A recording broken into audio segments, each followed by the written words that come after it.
I'm going to get the baler ready for baling here.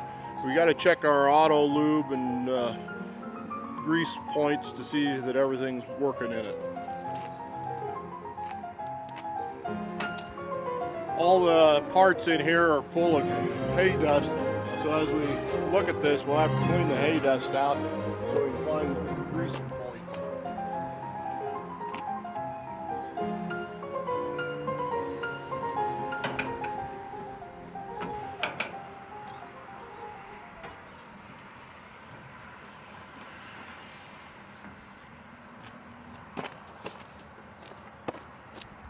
I'm going to put some grease in this luber.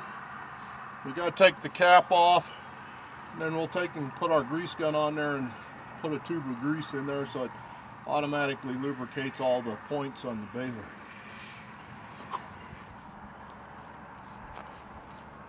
We just take the head off the grease gun, put our grease gun up here.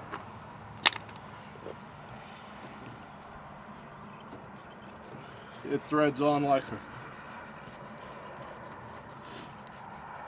we're putting it together.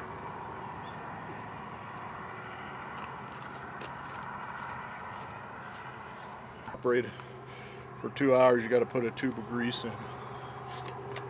Just like putting your grease gun on here, you can operate it by manual. You put your grease gun here and pump in.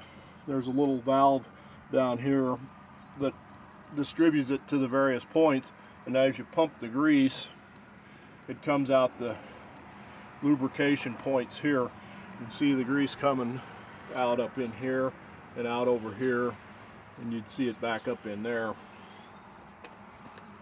There's about 3 points you have to grease on this that are not automatically lubricated. This is one of them.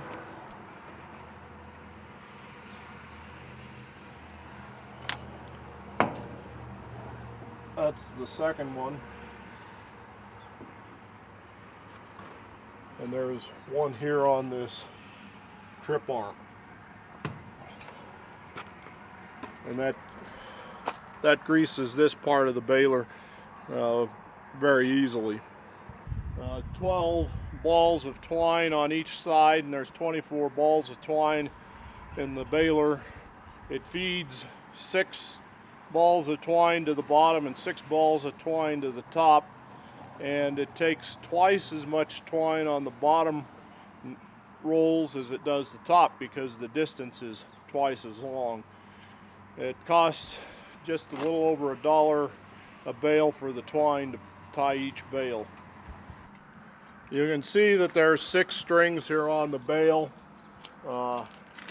There's 2 knots in each string. It ties at the back and at the front of each bale, and gives you it ties twice per bale rather than just once like on a small baler. It sounds like it's about ready to rake, and it'll be ready to bale in about an hour or 2. It looks like it was baled or windrowed just a little over a week ago, and it's dried up now and ready to bale. This hay is very well windrowed. The cripper didn't knock the leaves off, so we should have a very good baling situation and very good bales when we get done, because the leaves are all in the hay. It's perfect hay. We're going to get the rake here and start raking here in just a few minutes.